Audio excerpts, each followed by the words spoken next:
Okay, Leute. Und ich will nur heute noch etwas schnell sagen. Ich bin hier nur für einen Test zu machen, einen Testsound. Und hoffentlich wir werden so einen Testsound machen und das mit einem Voice, ein Lautvorleser, wo kann man im Word benutzen, das es vorliest. Und da habe ich es in Englisch gelegen und hoffentlich wird das klappen. Das ist mal Test 1 und dann wenn der Test 1 gut gegangen ist, dann werde ich noch dann schauen. Und dann, wenn ich dann es geschafft habe, dann werde ich mit dem ersten Teil von der Geschichte loslegen. Und ja, dann legen wir los. Viel Spaß.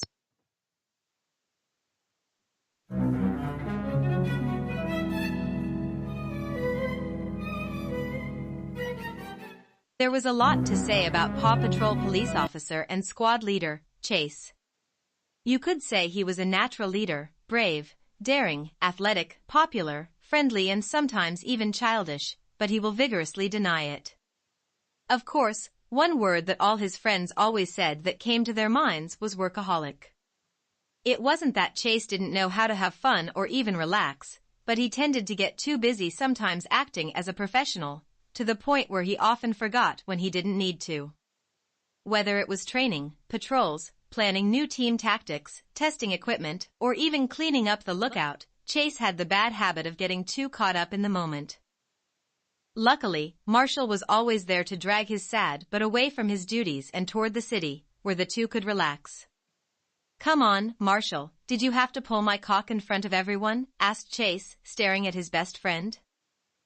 "Would you rather I use the rope?" asked Marshall, grinning as the two stopped at a corner when the intersection light turned red. Plus, you drove everyone crazy with your antics. All I did was make sure the lookout was safe. After all, we had a break last month, Chase replied. That was just Callie chasing Chiquetta, taking her mouse toy, Marshall giggled. Chase sighed and walked ahead of his best friend when the light signaled to leave. Okay, maybe I was a little bit revised.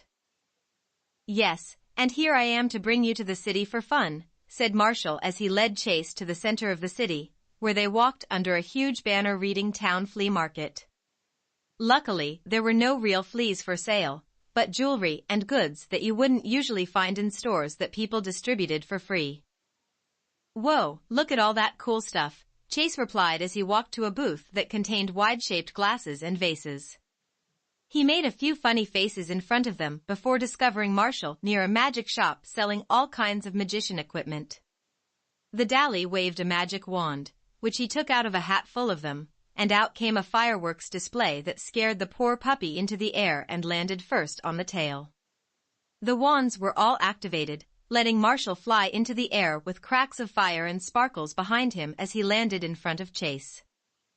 He opened his eyes, giggled and said, "I'm fine. Just to have a sparkle of a time." He, Chase giggled and shook his head. Come on, glittering butt. He pointed to Marshall's hoods covered with glittering dust that the Dalmatian shook off. Let's see what else is there.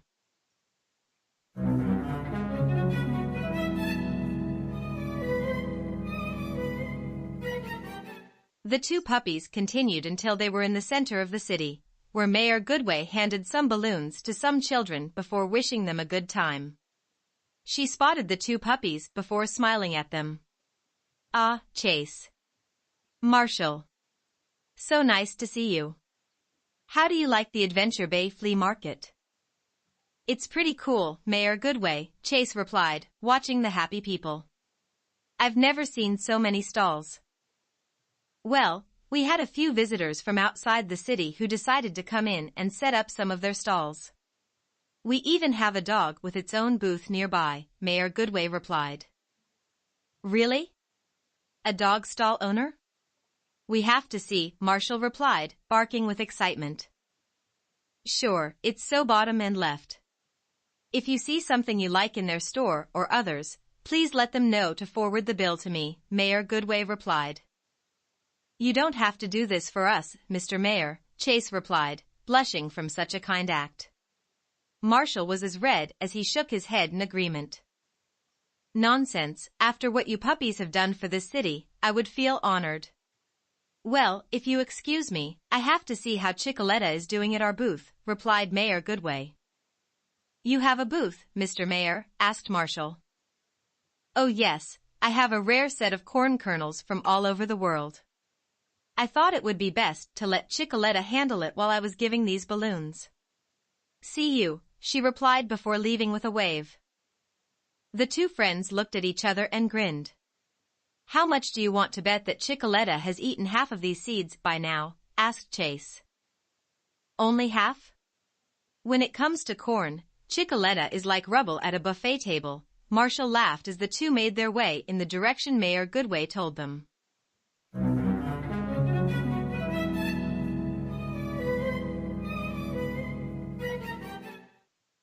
It didn't take long for them to discover the stand, and it was quite sore. It was a full black tent with purple symbols on it, which neither of the two puppies recognized. As they entered the interior, the two trembled as if they were caught in a sudden cold that made them feel 20 degrees colder inside. Unlike the artifacts outside in the other cabins, the stuff was in here, creepy. There were strange dolls, porcelain pots that were in different designs, books that were old, moldy and hands with eyes in them. There, puppets hang on strings at the top. Strange glowing balls with smoke or lightning in them. Amulets and crowns in Eastern design that looked both heavy and mystical. It was like entering a dark realm of mystery. And maybe we should go, Marshall replied, trembling in his knees. This place gives me the horror. Why yes, Chase replied, feeling just as uncomfortable. Before they could leave, however, they turned around and jumped up in fright when they saw an older English golden retriever with a pale eye staring at them with a toothy grin. Said dentition was also missing a few. She wore a purple cape with a hood covering half her face as she strolled forward as if in smoke. Marshall and Chase were looking at each other, both unsure of what to do when the strange older dog looked down on them. And what has fate brought me today? 2 young puppies? Oh, darlings, TSK TSK. You come in here and you don't know what happiness is in store for you, she replied. We just left, Chase replied with a nervous smile. Why yes, LL leaving, Marshall replied. Oh, gone so soon? You don't see anything that interests you in Morgana's tent? She leaned forward. Nothing calls for you? Chase was about to say something when he felt strange. As if there was a blurry feeling in the back of my mind. A little tingling, something that bothers him. Marshall spoke instead, we're not interested. Thank you, goodbye.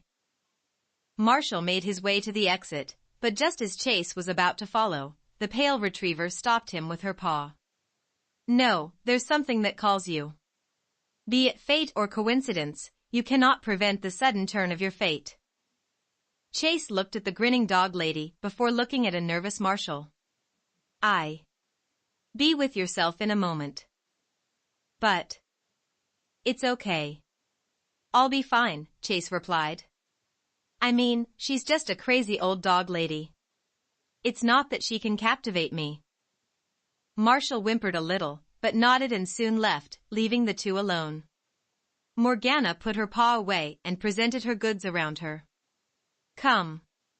Come and find out what it is that is looking for you. Be it luck or bad, it will change you forever. Chase said nothing, but that damn annoying buzz in his head didn't stop.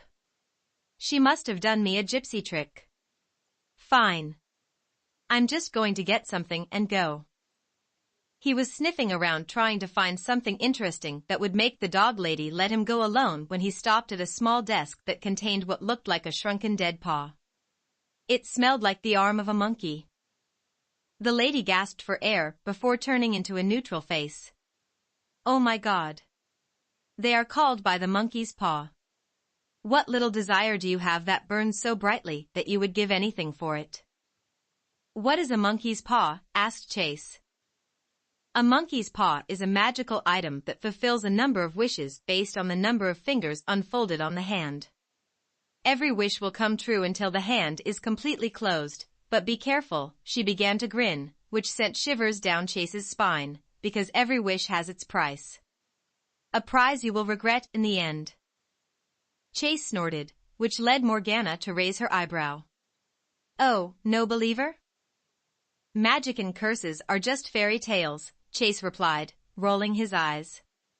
Look, I know you have to be good at all this mumbo-jumbo stuff, but if I get the stupid paw, can I go? Of course, if you want. But I suggest you grab something else, Morgana replied, leaning closer. Because if you go with the monkey's paw, your fate and the fate of the people around you is sealed. Right, Chase replied as he took the monkey's paw into his jaw and turned it on his head. Just send the bill to Mayor Goodway. With these words, Chase walked out of the tent while the dog lady just smiled. See you later, lady. Oh, we'll see each other again, Morgana replied when she saw him leave.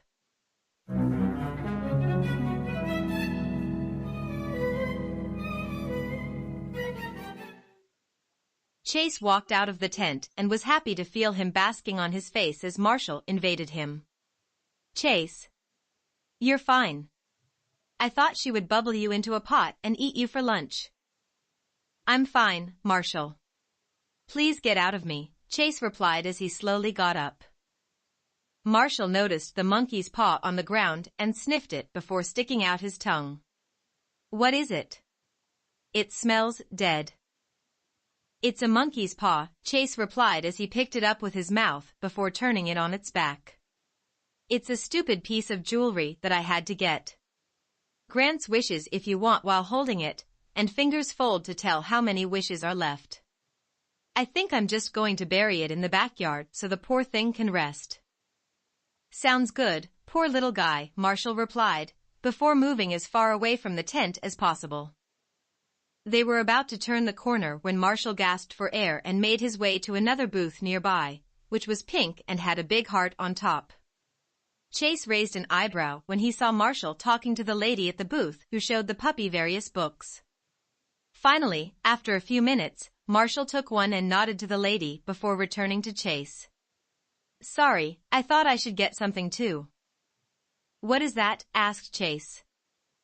Marshall blushed, showed the cover, and Chase couldn't help but nod. 1,000 Ways to Confess to the One You Love? He grinned teasingly at his friend. Ah, does Marshy Warshy have a crush on someone? Shut up, Marshall replied, hiding his face behind the book. Look, I like someone.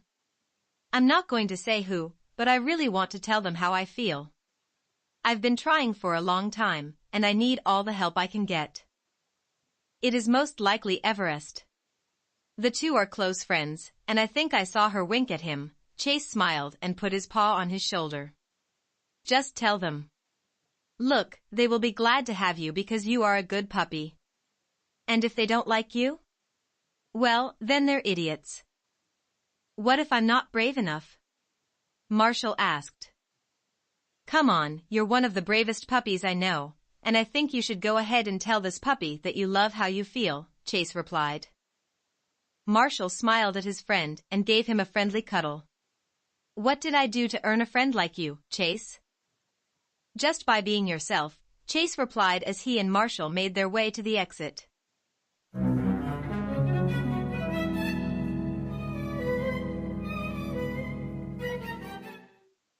It wasn't long before they arrived back at Lookout, where the other puppies were playing with each other.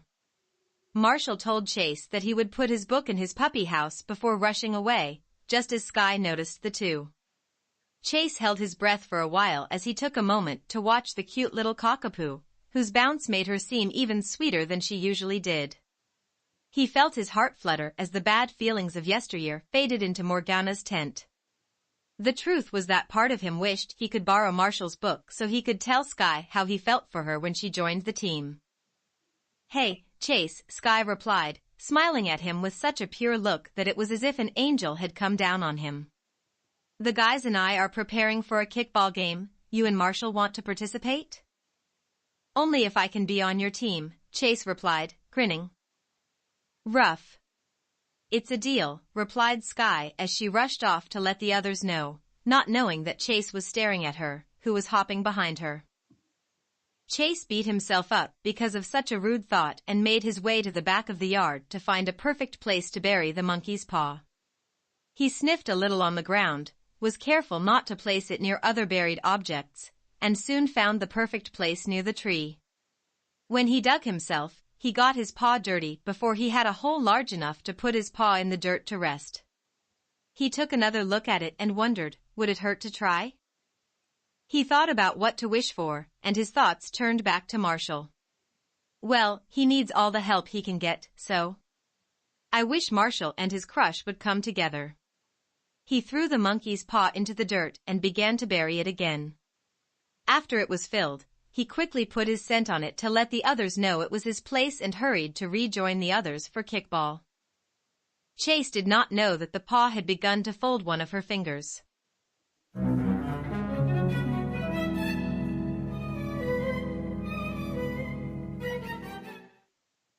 The next day, Chase began his usual morning routine. He jogged around the lookout. Did 50 push-ups and crunches. Practices some pupfu katas. And a round of pull-ups on the swing. He started drinking from his water bowl near the swing sets when he noticed that Marshall was also out early. He wanted to wish him good morning when he saw him go to the Sky Puppy house and wait outside and look nervous. There was also something in his paws, but he couldn't look good. Chase, now curious, used his super spy camouflage to sneak closer to see what was going on by hiding near the toy box. Slowly he reached the climax to see what it was, but what he saw made his body freeze from hair to tail. They were roses. A dozen roses, all wrapped in a pink ribbon. Just as he was beginning to grasp this, Sky came out and yawned before noticing the flowers. She gasped for her beauty before looking at Marshall, who looked at her with a warm smile. I got these for you. Sky stared at her before slowly taking her in her paws. Marshall, what is it? Am I brave? He giggled before clearing his throat. Okay, just like the book says. He took a deep breath and said, Sky, do you want to go out with me? At that moment, Chase felt his heart break. His best friend. The one who was like a brother to him, Chase's crush asked out. Sky, the one he had loved in his heart since the day he first looked her in the eye. A series of emotions flew through Chase. Shock that the girl Marshall liked was not Everest, but Sky. Horrified that his best friend did what he had dreamed of for years. Angry that he even tried to woo his crush. He was about to march outside when what happened next almost made him fall into the darkest pit of despair. Oh, Marshall. Yes. Yes, I'll go out with you. Okay, das war eigentlich schon der erste Part von diesen Geschichte, wenn ich es kenne. Das war die erste Part gewesen von diesen Geschichte. Der zweite Part wäre der Anfang ist, das 5 Monaten später wäre eigentlich, aber auf Englisch, 5 months later, 5 months. Und dann die anderen Sachen werden wir dann für ein anderes Mal hören, wenn ich dann soweit bin mit dieser Geschichte. Und ja, das war's für heute alles. Hoffentlich hat es euch das Video gefallen. Wenn es euch gefallen hat, dann abonniert meinen Kanal, Like nach oben, abonniert, aktiviert die Glocke und wir sehen uns im nächsten Livestream. Oder bis später, Leute. Bis gleich.